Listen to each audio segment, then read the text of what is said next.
Pozdrav dragi ljudi, dobar dan, dobrodošli u novi video, ja sam Mato Topić, evo vraćamo se onim našim kontinuitetima, hvala svima vama koji ste me pratili, još uvijek i pratite, stalno ste se javljali: Mato, gdje si bio, što te nema, gdje si Mato, da li je ovo povratak otpisanih? Nije povratak otpisanih zato što da bi bio otpisan moraš biti negdje potpisan ili upisan, a s obzirom da nisam, šuti, nije me malo bilo, evo me sada opet, ajmo dalje. Dakle, ovako, promatram, ne mogu ne promatrati sve ono što se oko nas zbiva, to je na neki način i ona prvotna odgovornost, dakle da bi znao kako razmišljati, kretati se, ponašati se, moram znati gdje ja jesam i ne na onaj način da sada moram se držati nekih obrazaca koji su mi nametnuti, već jednostavno kako bi znali plivati u svim tim nekim raznim vodama, valovima, sve ono u čemu se jesmo našli. Sad kada promatramo povijest, mnogi danas, prije nego dotaknem se povijesti, mnogi danas znaju često govoriti najgora vremena, joj kako je bilo prije, joj da je bar sada nekada.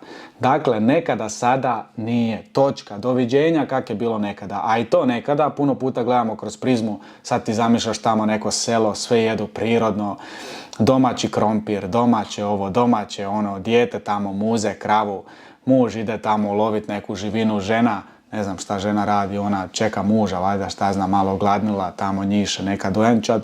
Lijepo je to ovako zamisliti, neka svojevrsna idila, ali tako isto nije bilo. Dakle, svako vrijeme, ako promatramo povijest, imalo je svojih i prednosti i mana. I ono što je ključno, a to je prije svega da prihvatimo i da Bogu zahvalimo što sada smo živi u ovome vremenu. Dakle, ne 2100 i neke, ne 61. ne znam kada i ne znam što, već sada u ovome trenutku ti ovdje si prisutan. Bog je želio da sada živiš u ovom vremenu, u ovom periodu tamo gdje jesi, tamo da se rodiš s takvim roditeljima i tako dalje. Dakle, kada uzmemo u obzir da netko je želio da ovdje i sada prisutni budemo, onda to podrazumijeva i pitanje, aha, ok, nisam ovdje slučajno, što mi je onda činiti? Dakle, što se tiče ovoga vremena, često, zapravo to je svakodnevno, bombardirani smo od takozvanih kvazi medija koje drže male pojedinačne interesne skupine. Servira se strah, negativa, crna kronika je ono postalo nam puno bolje od showbiza, od svega ostaloga. Dakle, to je uvijek ono nešto što se daleko pumpa, negativa, onda poplave, požari, ubojstva, virusi, krađe, ma nema šta sve neće, pronevjere da o tome ne pričamo.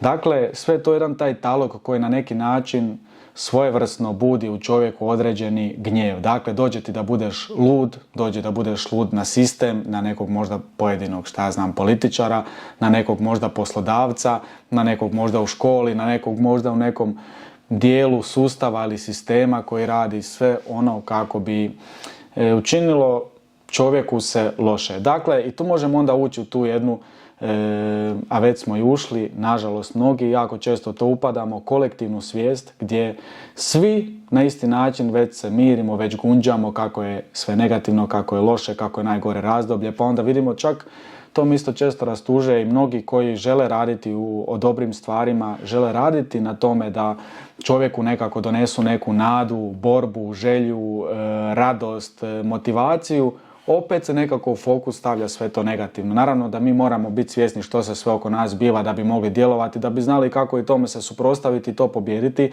ali ne na način da mi budemo fokusirani oko toga što je loše i kako ništa ne valja oko nas, već što je ono što ne valja unutar mene, što je ono što unutar sebe ja promijeniti mogu, tek tada će sve velike promjene događati se.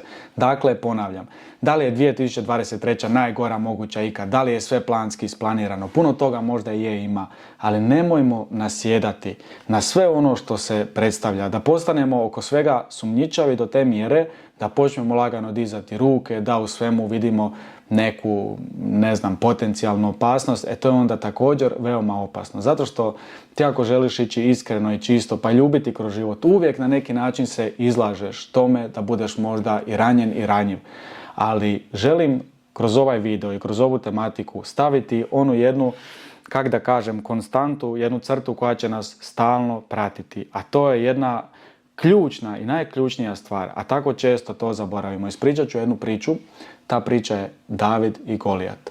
Dakle, David bio mali šmrkljo dijete, šta će on, ne može ništa, sam po sebi, on kao čovjek. Dakle, tamo su došli, napali ove i došli su ti Filistejci, došao je jedan najogromniji Golijat i stao je pred sve narode, svi su se bojali i svi su počeli drhtat, uplašili su se, jer vide ovaj će ih pobit, izginit će ko rasada, što su znali stari govoriti. I sad dođe jedan mali David i kaže, tko je taj da izaziva čete Boga živoga?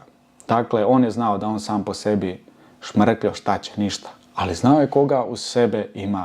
Stao ispred tog Golijata, Bog je vjerojatno tad nadahnuo, ajmo pračkica, ajmo neko kamenje, pljas u glavu, doviđenja Golijate. Dakle, u ovom vremenu, iznad svega, važno je da znamo koji je naš identitet, ko je naš otac, kome pripadamo, od koga smo došli, kome idemo i tko sa nama je. Mi puno puta drhtimo, plašimo se, bojimo se, zagledani smo u onog neprijatelja koji možda na izgled izgleda veći i jači. Možda i od nas samih i vjerovatno i je jači. Ali zaboravljamo tko je onaj koga mi u svome životu imamo. Kako da kažem neki primjer, pogotovo mi kršćani iznad svega, ne smijemo i nemamo potrebe, nemamo razloga imati strah. Postoji onaj neki strah koji je normalan, naravno da u čovjeku se probudi, ali ne onaj strah koji te vodi u očaj, ne onaj strah koji te vodi da dižeš ruke pred svima, skidaš gaće, evo, izvoli. Ne može, rođo, mi imamo svoj stav, mi imamo svoj identitet, mi smo djeca kraljeva, znači djeca najvećeg bogataša nad bogatašima, onoga koji je sve stvorio. I sad pazi ti, koji sve imaš, koji imaš onoga u sebe koji je najjači, pred kim, znači, svi drhte i strepe, boje ga se, zato što je njegova jačina neizmjerna. Mi drhtimo, skupimo se, joj, rekli su bit će ovo, joj, dogodit će se ovo. Mi smo oni koji trebamo smijati se smrti. Mi smo oni koji trebamo smrti prkositi. Zato što imamo onoga koji je pobjedio smrt i s njim mi također pobjedu imamo. Zato ovo vrijeme je blagoslovljeno vrijeme. Svako vrijeme, i najgore i ovakvo i onako, pod navodnicima i našim ljudskim sudovima najgore, nudi pregrš prilika, nudi mogućnost, a Bog te sada želi. Tamo gdje si se rodio, tamo gdje si bio, gdje možda i sada jesi završio, okružen tim ljudima.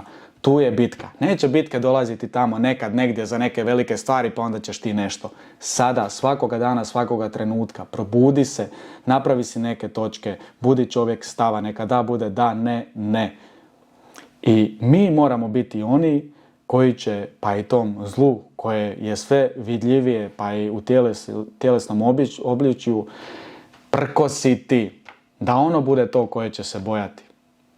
To se događalo kada je Isus išao zemljom, a to se događa i često, evo i sam prisustvovao puno puta kad neka osoba ima neka razna tlačenja, poteškoće, evo da li je to bila sada, dobro, malo rijeđi slučaj sama opsjednutost, ali evo i podsjednutost, gdje ljudi imaju razna neka zarobljenja unutar sebe i onda dođe svećenik, onda krene moliti i gdje je molitva, gdje se moli krunica, gdje se zagovara, gdje je presveto, gdje je tabernakul, ti jednostavno vidiš, temperatura u sobi se promijeni. Sam nazočio pa puno puta i evo bio sam uz neke svećenike i pomagao i gdje ti vidiš da kroz tu osobu se očituje čisto zlo koje drhti, plaši se i boji živoga Boga. I kada nekog takvog mi imamo u svome životu, čega da se bojimo? Kakvog nekog naslova u novinama, kakve neke nove pošasti, svemu tome prkosno možemo i moramo i trebamo stajati svim vjetrovima, svim olujama, svim strahovima. Strah se nas treba plašiti, a ne mi da se plašimo i mi jadni, pokunjeni, stalno neki nešto. A mi smo oni koji smo najbogatiji, najjači. Taj prkos, sveti prkos, onaj sveti stav, autoritet koji nam i Bog daje, to koristimo.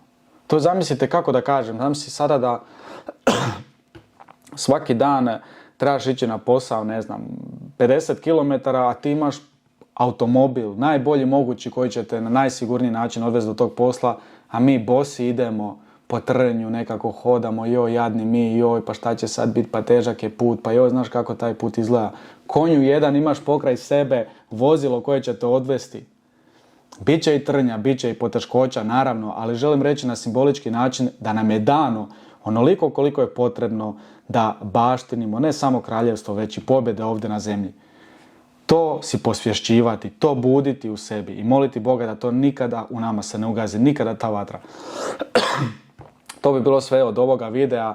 Ne dajmo se, hrabro samo i biti će sve dobro. Čuvajte mi se, držite mi se i vidimo se brzo u novom videu. Aj sad ja, ako nema labavo, jesi čuo i čula.